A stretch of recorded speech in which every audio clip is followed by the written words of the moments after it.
उनकी स्मृतियों को नमन करता हूं और विनम्र श्रद्धांजलि अर्पित करता हूं।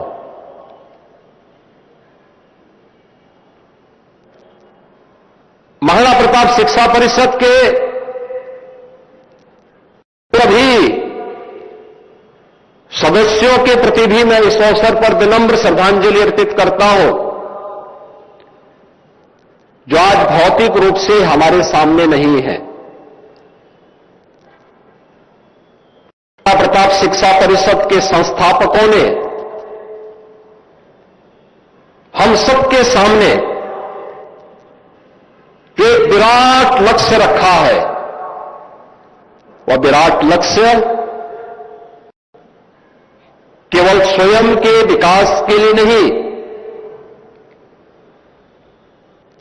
स्वयं के आत्मिक उन्नति के लिए नहीं,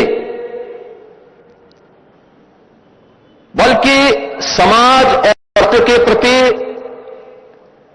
हमारी सेवाएं क्या है, समाज और राष्ट्र के प्रति हमारे कर्तव्य क्या हैं,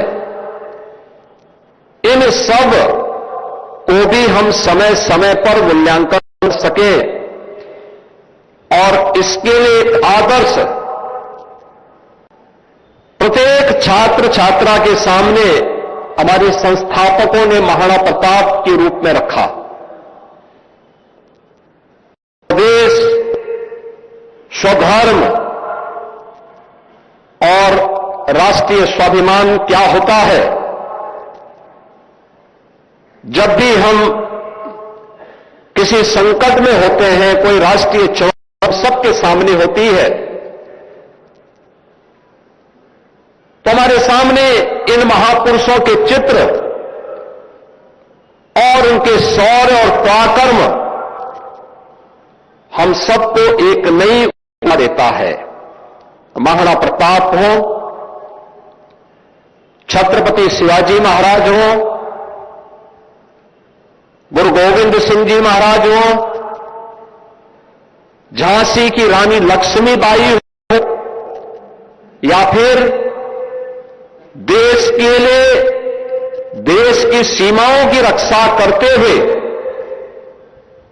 अपना बलिदान देश की सुरक्षा के प्रति देने वाले भारत माता के बहादुर जवान हो, यह सब पूरे देश के लिए एक नई प्रेरणा होती है। राष्ट्र अचानक नहीं बनता है, याद व्यक्ति हो या राष्ट्र, इन सब की अपनी एक पहचान होती है।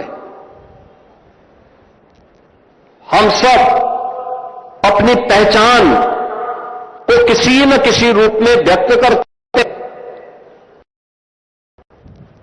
कोई ना कोई हमारी अपनी पहचान होती है। ऐसे ही राष्ट्र के लिए भी होती है। उस राष्ट्र की पहचान, वहां की संस्कृति, वहां की परंपराएं, वहां के महापुरुष,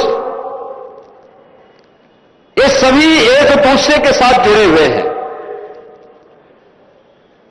अगर राष्ट्र की संस्कृति समाप्त हो जाए तो राष्ट्र अपनी एकात्मता को खो देता है, अपनी पहचान को खो देता है। संस्कृति उन राष्ट्रीय मूल्यों से बनती है जिन राष्ट्रीय मूल्यों को समय समय के अंदर अलग अलग युगांतरकारी घटनाओं ने एक संबल दिया, एक शक्ति दी।